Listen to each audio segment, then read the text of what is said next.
Corona से हाहाकार है।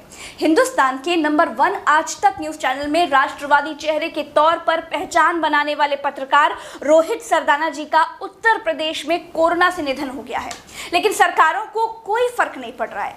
आप लोग कहते हैं कि जब से कोरोना आया है तब से मैं बीजेपी विरोधी हो गई हूँ। दोस्तों, मैं विरोधी नहीं हो गई हूँ, मैं इन चिकने घड़ों को बता रही हूँ, चेता रही थी, हर तरीके से आगाह कर रही थी कि सरकारें जागें, लेकिन किसी ने मेरी नहीं सुनी।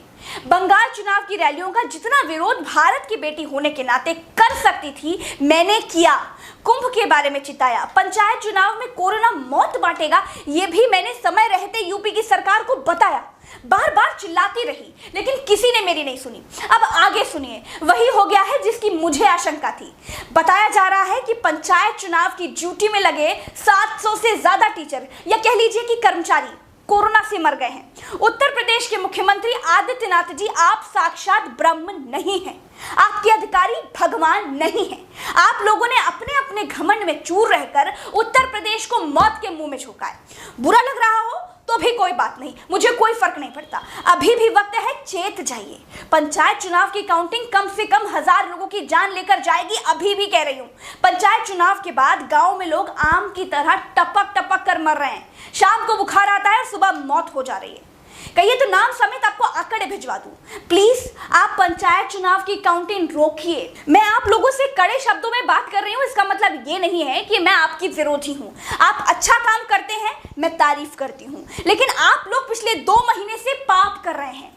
मैं उत्तर प्रदेश की भलाई के लिए कह रही हूं सर, 2 मई की काउंटिंग रोकिए, वरना आप जानबूझकर अनर्थ कर बैठेंगे।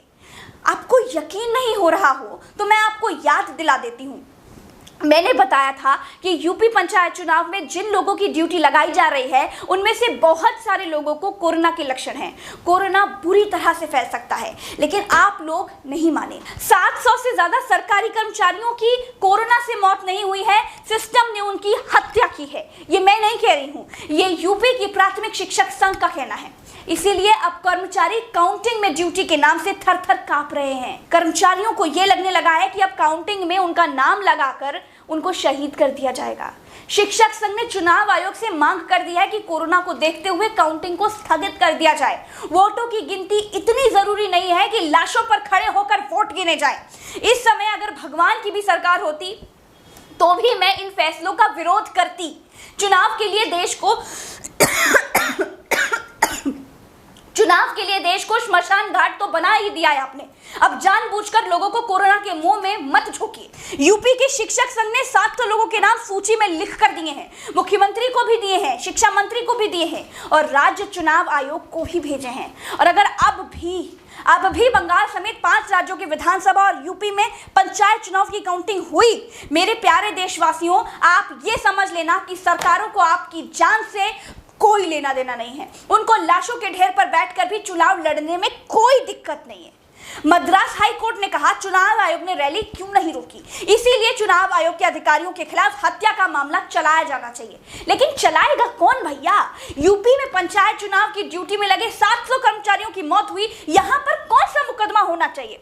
देश में लगभग 9000 आईएएस, आईपीएस, 4000 विधायक, 750 लोकसभा राज्यसभा सांसद और 600 के आसपास मंत्री हैं। सुप्रीम कोर्ट के 700 जज ब्रह्मा विष्णु महेश बनकर बैठे हुए हैं, जो कभी भी कुछ भी करवाने की हिम्मत रखते हैं, लेकिन सब मुंह में रसगुल्ला दबाए बैठे, किसी को दिखाई और सुनाई नहीं दे रहा है, किसी को कुछ लेना देना नहीं है। प्रज्ञा मिश्रा के पास देश और प्रदेश को कोरोना से अलर्ट करने का ठेका है। प्रज्ञा मिश्रा को लोगों की जान की चिंता है और उसके बाद देखिए क्या मिलता है ठप्पा बीजेपी विरोधी होने का। अरे बीजेपी भगवान है क्या?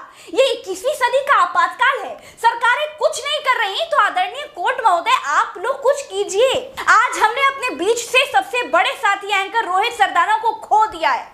रोहित जी इतने बड़े चैनल में थे, राष्ट्रीय राजधानी क्षेत्र में थे, इनके इलाज में तो कोई कमी नहीं हुई होगी, पैसे की भी कोई कमी नहीं होगी, फिर भी हम रोहित सरदाना जी को नहीं बचा पाए।